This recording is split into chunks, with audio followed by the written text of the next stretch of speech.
Capítulo 18. El medio ambiente. Los felicito. Acaban de llegar al último de los capítulos del Crash Course dedicados a la acumulación de datos. Los 2 capítulos restantes estarán dedicados a resúmenes y conclusiones. Permítanme empezar diciendo que no voy a hablar del calentamiento global. En vez de eso, quiero concentrarme en inquietudes más mundanas, menos complicadas y, con toda seguridad, mucho más inmediatas. El objetivo principal del Crash Course consiste en mostrarles la discordancia existente entre un sistema monetario exponencial que impone un credo de crecimiento constante y el hecho incuestionable de que vivimos en un planeta esférico. En este capítulo, algunos de ustedes se van a quedar sorprendidos cuando sepan que nuestro planeta es muchísimo más pequeño de lo que creían. Esta curva explica por qué. Es una curva poblacional. Sepan que la población mundial sobrepasó en 1960 la cifra de 3.000 millones de seres humanos y que las proyecciones indican que habrá que añadir otros 3.000 millones en solo 42 años más. De modo que toda la historia de la humanidad necesitó llegar hasta 1960 para alcanzar los 3.000 millones de habitantes, pero ahora, en solo 40 años, habremos añadido 3.000 millones más. ¿Recuerdan el ejemplo que les di en el capítulo 4, el del estadio de béisbol Fenway Park, en el cual se necesitaban 44 minutos para llenar de agua el 3% de su volumen, pero solo 5 minutos más para llenar el 97% restante? Esa es la dinámica de este juego. Antes de que consideremos el hecho de que en solo 40 años habremos duplicado nuestra población, déjenme mostrarles el lío en que nos hemos metido quienes ya estamos en este mundo. Este año habrá 70 millones más de seres humanos que el año pasado sobre la superficie del planeta. Sí, 70 millones más. Para que puedan conceptualizar esto que les digo, sepan que esa cantidad multiplica por 3 el número de habitantes que viven en las 10 ciudades más populosas de Usamérica. El crecimiento de la población mundial es equivalente a la población conjunta de esas 10 ciudades multiplicada por 3 cada año durante los próximos 40 años. Así funciona el valor exponencial. Más gente significa más necesidad de recursos, más aluminio, más alimentos, más bienes de consumo transportados a más lugares y más coches. Siempre más coches. Y en caso de que alguno de ustedes cometa el error de creer que no es tan grave, porque lo más probable es que esa gente vivirá en China, en un tugurio sucio, con un burro y un cesto de mimbre para ir tirando, permítanme que les muestre una de las ciudades de mayor y más rápido crecimiento del planeta. Se llama Shenzhen y está en China. En muchos aspectos es más nueva y más moderna que la mayoría de las ciudades occidentales. Esto es a lo que aspira todo el mundo. La gente es igual en todas partes. Todos queremos vivir en ciudades esplendorosas y a todos nos gusta comprar cosas bonitas en barrios elegantes. Al margen de esto, les contaré que las estimaciones de la población china varían entre 1.300 y 1.600 millones de habitantes. Eso significa que podrían ser 300 millones más o 300 millones menos. El margen de error es de 300 millones. De manera que para los chinos, los 300 millones de usamericanos seríamos eso, un margen de error. De hecho, las 5 ciudades más populosas de Usamérica, juntas, tienen menos habitantes que la ciudad más grande de China. Pero permítanme que regrese a la estimación anterior, según la cual dentro de 40 años habrá otros 3.000 millones de personas sobre la superficie del planeta. Una característica que los seres humanos compartimos con todos los organismos vivos es que hacemos uso, en primer lugar, de los recursos de mayor calidad que obtenemos con mayor facilidad. Cuando se trata de los recursos naturales del planeta, siempre empezamos por las tierras más fértiles, los árboles más altos y los bancos de peces más populosos. Es decir, está en nuestra naturaleza el explotar, en primer lugar, los recursos de mayor calidad. Llegados a este punto, les recordaré que el petróleo es un recurso natural finito, y por esa razón, cada pozo individual y todo el conjunto de los yacimientos petrolíferos del planeta exhiben un perfil clásico de extracción que se asemeja a una curva en forma de campana. Este ejemplo particular, referido al petróleo, puede generalizarse para crear un perfil general de extracción de todos los recursos naturales, según el cual empezamos a explotar primeramente los recursos más cercanos, más ricos, más accesibles y de mayor calidad, para después pasar a explotar otros recursos cada vez más dificultosos, más pobres, más escasos o más distantes. El corolario de este comportamiento es que con el tiempo, conforme nos vemos obligados a explotar recursos más dificultosos, la energía necesaria para obtenerlos va en aumento, y con ella los costos. Sobre eso no cabe la menor duda, es un hecho incuestionable. Veamos un ejemplo. Los primeros europeos que llegaron a este país se encontraron con cosas realmente espectaculares que estaban a la vista de todos, como puede ser esta enorme pepita de cobre. Pronto, todas aquellas enormidades desaparecieron y entonces hubo que centrarse en pepitas de menor tamaño, que por supuesto no tardaron en desaparecer también. Lo siguiente fue explotar las menas de mayor concentración. Para quienes no lo sepan, una mena es un mineral extraído por minería de un yacimiento, del cual se puede obtener un metal mediante un proceso metalúrgico. ¿Y qué hacemos en la actualidad? Ahora nos dedicamos a explotar yacimientos como el de la mina de Bingham Canyon, en Utah. Mide 3 kilómetros de anchura y 1,200 metros de profundidad. Y cuando se empezó a explotar, era una montaña. De ella se extrae mineral cuya concentración de cobre es del 0,2%. ¿Creen ustedes que sus propietarios iban a hacer todo ese esfuerzo si todavía pudiesen encontrar pepitas de cobre en el lecho de un arroyo? De ninguna manera. Pero estudiemos este asunto con mayor detalle. ¿Ven ese camión ahí abajo? Su motor funciona con un combustible derivado del petróleo, con diésel para ser más exactos. Si no existe combustible para hacer andar ese camión, ¿con qué creen que transportaríamos fuera de la mina el mineral extraído? ¿A lomo de burro? Esos camiones transportan 255 toneladas por carga. Supongamos que un burro podría transportar unos 65 kilos en cada viaje. Eso quiere decir que el camión transporta en un solo viaje el equivalente a la carga de unos 3.500 burros. Son muchos burros. ¿A dónde quiero llegar? Pues a que un agujero en la tierra que mide 3 kilómetros de anchura y 1,200 metros de profundidad es una demostración espectacular de despilfarro energético. En los tiempos que corren, ahora que la energía empieza a escasear, me parece improbable que podamos excavar muchos más hoyos como este, lo cual quiere decir que el cobre empezará a escasear también. Y aquí es donde esta historia se vuelve interesante de verdad. La cantidad de energía y de dinero que se necesitan para extraer cualquier mineral o metal está en función del grado de la mena. El grado de una mena es el porcentaje de la sustancia deseada que se encuentra en su interior. Por ejemplo, una mena de cobre con un grado del 10% contiene 10% de cobre y 90% de cualquier otra sustancia. Esa otra sustancia que se desecha se denomina ganga. Si calculamos cuánta ganga tenemos que extraer de la mena y luego desechar para obtener el metal puro deseado, podremos representar gráficamente la operación de esta manera. ¿Les resulta familiar? Debería, porque se trata de un gráfico exponencial. Este gráfico nos dice que si tuviésemos una mena con un grado de cobre del 2%, véase la abscisa, necesitaríamos extraer 500 kilogramos de mena, véase la ordenada, para obtener 1 kilogramo de cobre. Sepan que si en este gráfico he utilizado el grado del 0,2%, se debe a que es exactamente el mismo de la mina de cobre de Bingham Canyon. Un porcentaje tan bajo explica por qué el agujero es tan descomunal.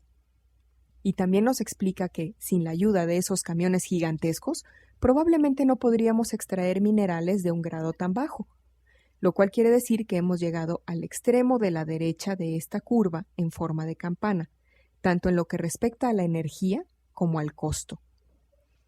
Pero, ¿acaso nos dedicamos a explotar yacimientos tan poco productivos como el de Bingham Canyon porque nos gusta el desafío que representan las menas de bajo grado? No, lo hacemos porque ya hemos acabado con todas las menas de alto grado, habidas y por haber, y ahora tenemos que conformarnos con estas. Lo hacemos porque no tenemos otra opción. Y lo hacemos porque en solo 200 años hemos acabado con todas las menas de alto grado. Veamos otro ejemplo, esta vez relacionado con el carbón. La producción de carbón, calculada en toneladas extraídas, ha venido creciendo sin descanso al ritmo del 2% anual desde los años 40. Este tipo de crecimiento, estable, continuo y exponencial, es exactamente lo que exigen nuestra economía y nuestra sociedad. El presidente Bush afirmó una vez que tenemos por delante 250 años de carbón, con lo cual quiso decir que esta flecha roja que aquí ven puede seguir subiendo en esa dirección durante 250 años más. En otras palabras, no corre ninguna prisa, porque disponemos de una ingente cantidad de carbón a la espera de que vayamos a buscarlo. Pero ese cuento tiene truco. El carbón se presenta en la naturaleza de varias formas, cada una de ellas con grados distintos de concentración. La forma más apetecible es la antracita, un carbón de aspecto negro, duro y brillante. La antracita es el carbón que desprende más calor al arder. Tiene un bajo contenido de humedad y es muy apreciado en la industria del acero. Luego viene el carbón bituminoso, con algo menos de energía por kilo de peso. Después, el subbituminoso. Y por último, el denominado lignito, cuyo alto contenido de humedad y muy baja energía hacen que solo sirva para quemar. Después del lignito vienen, las piedras, que arden solo ligeramente menos que el lignito. Veamos entonces cuál es la historia minera de la antracita en Nusamérica. ¿Han observado la tendencia de este gráfico? La razón por la que ya casi no se extrae antracita es que está prácticamente agotada. En cuestión de unos 100 años, hemos agotado la antracita que nos legó la naturaleza y que se había formado a lo largo de cientos de millones de años. De manera que una vez agotada la antracita, hemos pasado a explotar la forma de carbón que le seguía en calidad energética, es decir, el carbón bituminoso. Y vale la pena señalar que en 1990 la producción de carbón bituminoso empezó a declinar. ¿Sería acaso porque dejó de interesarnos este carbón de menor grado? No, lo que sucedió es que también empezó a agotarse. Naturalmente pasamos entonces a explotar el que venía después en calidad, el carbón subbituminoso que vemos aquí completando la diferencia. Y ahora incluso el lignito ha entrado en el juego, pero yo no espero de ningún modo que esa línea verde y descendente vuelva a subir antes de que lleguemos al pico del carbón subbituminoso. Y ahora veamos la parte más interesante de esta historia. ¿Se acuerdan de que les dije que el contenido en calor o energía libre disponible del carbón empeoraba progresivamente con cada grado de concentración? Si representamos en un gráfico la cantidad total de energía obtenida, el 100%, no las toneladas extraídas de carbón, el cuadro cambia por completo. Mientras que las toneladas representadas por la flecha roja han ido aumentando a una tasa del 2%, aquí vemos que la energía total, representada por la línea verde, se ha estancado sin subir nada en absoluto durante los últimos 9 años. ¿Significa eso que estamos utilizando energía y gastando dinero para extraer cada vez más carbón y sin embargo obtenemos cada vez menos energía de tales esfuerzos? Veamos esta imagen de nuevo. ¿Dónde creen que estamos en esta curva? ¿Están aún por llegar los mejores años? ¿Se sienten seguros con los 250 años de carbón que el presidente Bush dijo que teníamos por delante? La energía neta del carbón varía ampliamente, pero al extraer lignito estamos ya muy abajo de la curva de energía neta. Bueno, de acuerdo, pero podemos cambiar al uranio, ¿no? ¿Les parece que nos olvidemos del peligro radiactivo y construyamos cientos de centrales nucleares? Bien, pero el problema es que este cuento también tiene truco. Si observamos los grados de las menas de uranio existentes, veremos que varían desde una alta gradación del 20% hasta una muy baja del 0,007%. Solo el 30% de todas las menas conocidas o supuestamente existentes son de una concentración superior al 0,1%, lo cual deja un 70% por debajo de ese porcentaje. Únicamente un país, Canadá, tiene reservas probadas de un grado superior al 1%, mientras que 11 países ya han agotado por completo sus menas de uranio. Teniendo en cuenta estos grados de concentración tan extremadamente baja, los rendimientos son bastante mediocres, como cabría esperar. En esta parte de la curva es donde se encuentra el 70% de las reservas conocidas de uranio, que requieren la extracción de entre 1.000 y 20.000 kilogramos de mena para, una vez procesada, poder obtener 1 kilogramo de óxido de uranio. Está claro que, al igual que sucede con el cobre, estamos bajando por la cuesta de unas concentraciones cada vez menores de uranio, y eso exige matemáticamente cada vez más energía a un costo mayor. Para quienes no lo sepan, les diré que Francia obtiene el 90% de su electricidad de centrales nucleares, pero su propia extracción de uranio llegó al pico a finales de los años 80, mientras que USA América sobrepasó antes su propio pico, a principios de la misma década. Ambos países han dejado bien atrás el pico del uranio, de manera que si el uranio es la energía del futuro, el futuro estará en cualquier sitio, menos en esos dos países. De hecho, esta misma regla natural se aplica a cualquier cosa en la que los humanos hemos metido nuestra mano. El fósforo, un mineral esencial para la agricultura, la pesca marítima y cada uno de los metales nos cuentan la misma historia. Nos estamos quedando sin materias primas de alto grado. Ya existe escasez de la mayoría de ellas, o bien está a punto de aparecer durante las próximas décadas. Y sin embargo, todas esas evaluaciones suponen que existe suficiente energía para poder excavar cuantas minas kilométricas al aire libre nos apetezcan, a la búsqueda de las últimas menas de bajo grado. Pero lo que de verdad nos cuenta esta historia es que nosotros, la especie humana, ya hemos agotado las menas más ricas del planeta, ya hemos arrasado todas las fuentes accesibles de energía, y ya hemos sobreexplotado las tierras más fértiles. Hay quien dice que por cada fanega de trigo que llega al mercado se pierde una fanega de la mejor tierra. En tal sentido, dado que se necesitan cientos de años para formar unos pocos centímetros de la mejor tierra, podríamos decir que nuestros agricultores están explotando el suelo como si fuese una mina. Durante los relativamente pocos años transcurridos desde que se descubrió el petróleo, hemos consumido las menas y la energía que habían necesitado varios cientos de millones de años para depositarse, y hemos agotado la tierra fértil, cuya creación necesitó miles de años. No exagero al decir que a escala humana, una vez que todo eso desaparece, desapareció para siempre. Otra prueba del efecto mortífero de la actividad humana es que algunos ecosistemas están empezando a emitir señales de estrés. Un ejemplo de ello es la extinción de especies, pero hay muchos otros, tales como las zonas muertas que están apareciendo por todo el globo en los mares poco profundos. De hecho, basta con mirar a nuestro alrededor para ver lucecitas rojas que se encienden por doquier en nuestro tablero de mandos colectivo, las cuales van desde la extinción de especies hasta el agotamiento de los océanos, pasando por la depauperización de los acuíferos, la aridez de tierras fértiles, el declive de la energía y otras muchas más. En mi caso, cuando se enciende una luz roja en el tablero de mandos de mi coche, me detengo y voy a ver qué está pasando. Pero observo que en vez de hacer lo mismo, el mundo pisa con más fuerza el pedal del acelerador. Todo este capítulo se reduce a lo siguiente.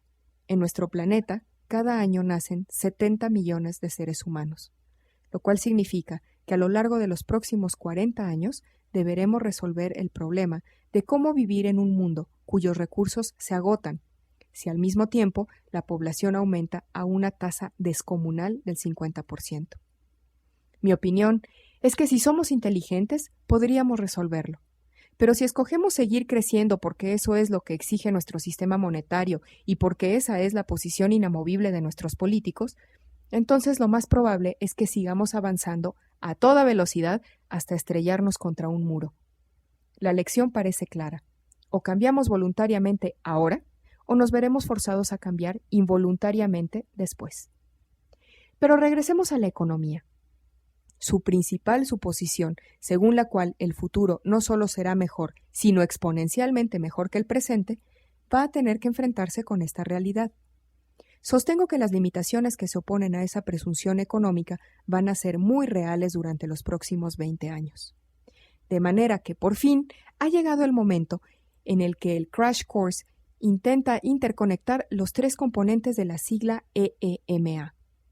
¿Recuerdan? Economía, energía y medio ambiente. Nuestra economía se basa en un sistema monetario exponencial que explícitamente instaura un paradigma de crecimiento continuo e implícitamente supone que el futuro será mucho mejor que el presente. El crecimiento requiere energía. No hay manera de eludir dicho principio. La tendencia decreciente que se observa en el ámbito de la energía se opone por completo a la suposición sobre la cual se basan nuestro sistema económico y nuestro estilo de vida. El pico de la energía es algo muy real y muy cercano. En el ámbito del medio ambiente, está fuera de duda que los seres humanos ya hemos agotado prácticamente todos los recursos de alto grado y ahora estamos en camino de hacer lo mismo con los recursos de bajo grado. Todo ello para mantener nuestro estilo de vida. El estrés del biosistema ya ha empezado a emitir señales de alarma en nuestro tablero de mandos.